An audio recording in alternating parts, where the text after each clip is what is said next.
Welcome to this week's SignalWire LiveWire. Our topic this week is going to be asynchronous recording. First of all, what usually is a LiveWire? Well, what a LiveWire is, we'll take a look in just a second. Here's the agenda for today. We'll find out why you need to start and post recordings, how to handle how the other APIs we have and other handle the post and record recording, how Relay can help you handle that better. How Relay makes it easier to do the handle recording and generally asynchronous events. So really, this is an excuse for delving into the asynchronous architecture of Relay. What we're gonna do is there is no live demo because I couldn't get it working in time, but I have a lot of code to show you, so we'll do something special the same, and I'll show you how to get started. LiveWire is our weekly series at this point where we talk about SignalWire Relay and other stuff and our various cutting edge ways of using the Relay technology. Relay is the core that powers everything inside SignalWire. So our telephony, but also our video API, which we released last week, and it's getting an exciting new release in just a few days. And we'll take a look, first of all, at the real life problem that helps everybody getting acquainted with what we're going to solve, and then see how we're going to solve it.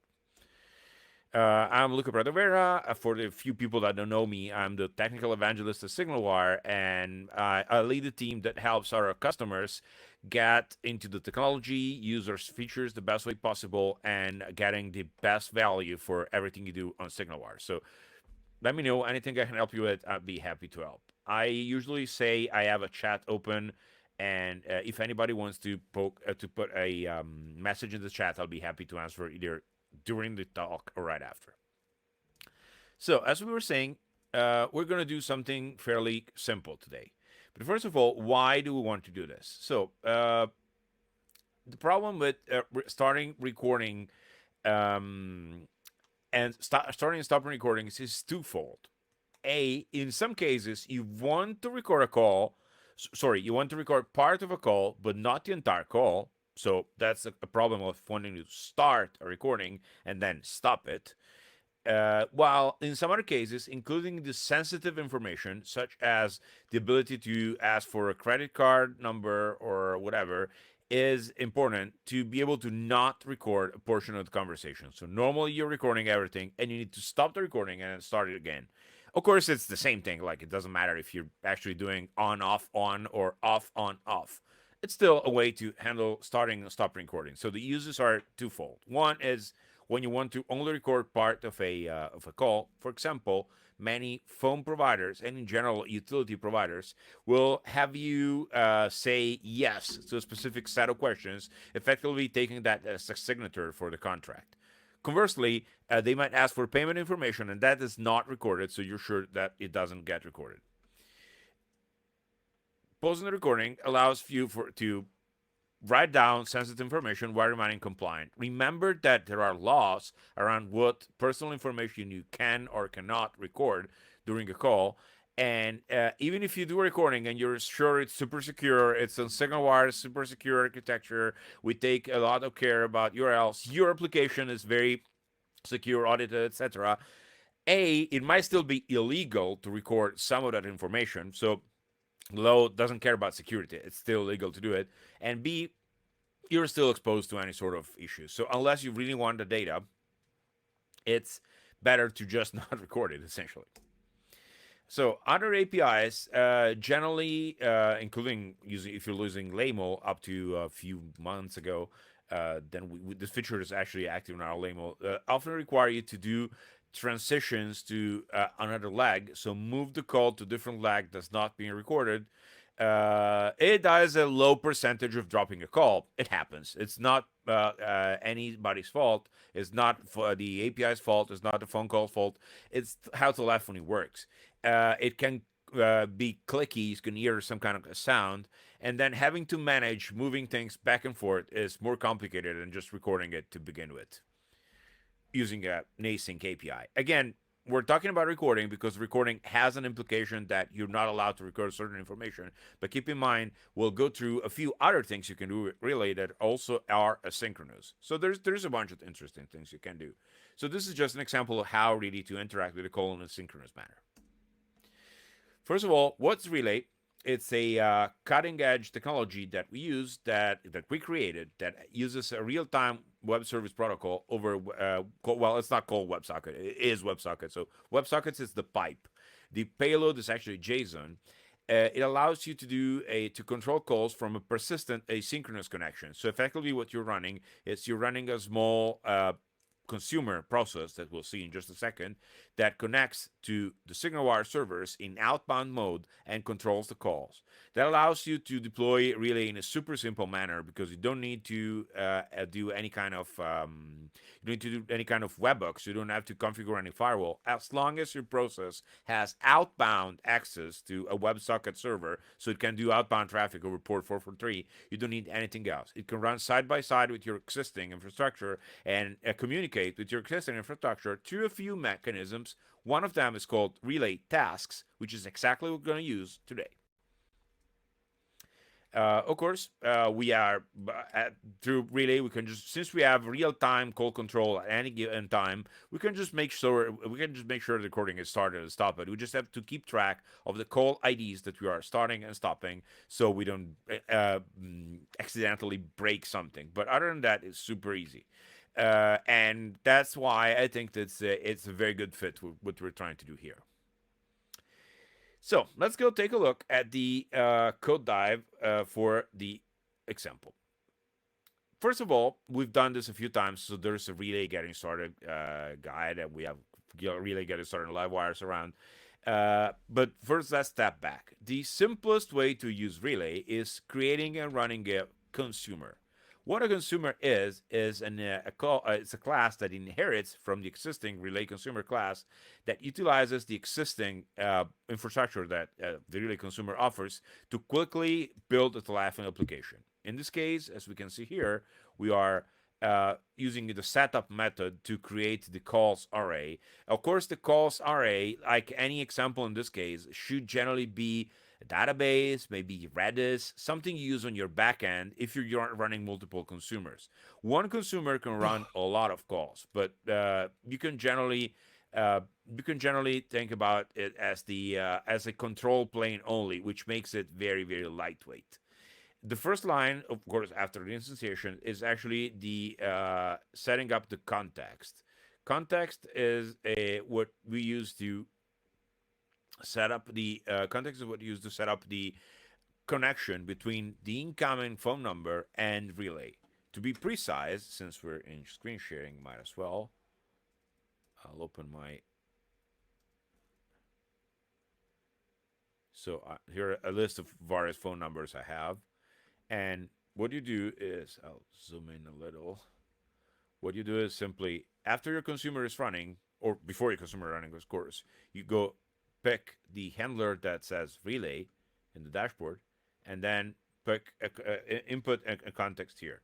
This will make it so that when someone calls this 209-778-5822 number, it will ring into the incoming context. Contexts are a concept that Relay utilizes to distribute load. So if you have multiple consumers that are answering to the same incoming context, Relay will automatically pick one of them to handle the call in round-robin fashion, automatically horizontally scaling your application. So all you need to do is have multiple consumers. Of course, this particular consumer has state, has this thing called a calls array. So in case you have multiples, this won't work because one of the consumers will have the call handle, but the others won't. So you will need to distribute those IDs somehow. It's outside the scope of here, but it's really just something you do in any programming language, usually using Redis or a database. So when a call comes in, what we do is we'll say something like connecting you to clock service, whatever this is. Say it probably is. This probably comes from a different example, which I forgot to change the text. Sorry about that. But still, we're just calling into a number, really. So what happens here is that we say something, which I might not do. We'll call this number, which is actually the Washington, D.C. Naval Observatory, in case you care. And it dials. We wait for the call to end. which means that the call will be there until the call is ended. The other leg is ended. Then we add the call ID to the list of calls. What this does is now we have the ID of the call that we received into that roster, and we know how to reach out to it. But of course, this needs to be done in a synchronous fashion. So picture you having something like a web page that lists the calls that are ongoing in this moment, and we want to be able to click on a call and start recording one of them arbitrarily. So what we do is we use SignalWire tasks. Tasks are another innovation that we've been using a lot. It actually allows you to communicate to your fleet of with your fleet of consumers without having to implement any logic yourself. So in the same way as an incoming call is routed through one of the consumers that has that context registered, a task will be sent out by a plain HTTP request. For example, this will be the one in Ruby to just send the task.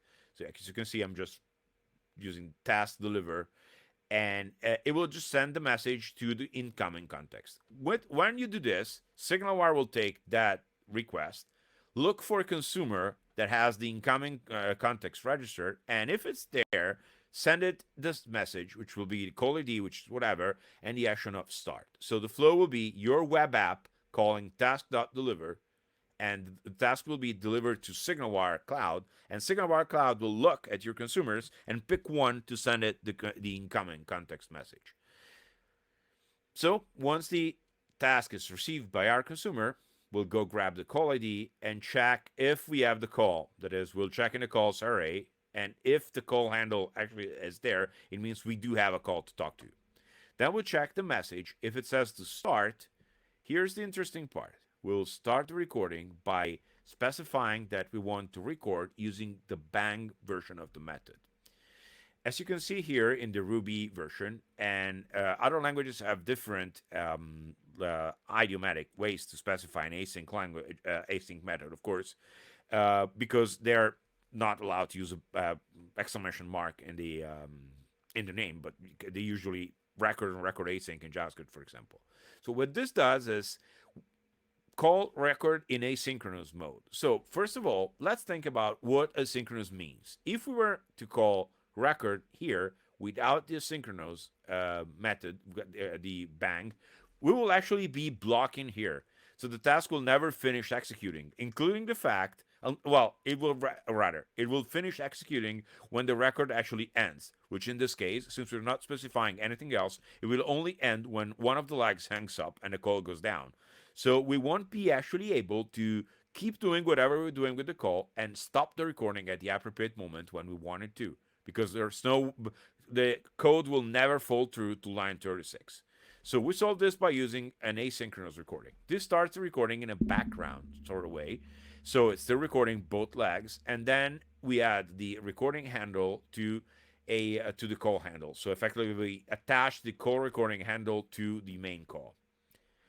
If messages stop instead, or it's not start to be precise for people who are very precise about if loops, we'll stop the recording using the recording handle that we stored previously.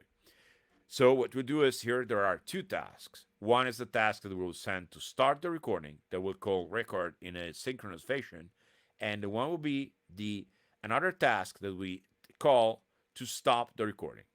This will show you that there's no problem there other than the fact that you will need to share those handles somehow within your fleet of consumers if you have more than one. Otherwise, this will just not work.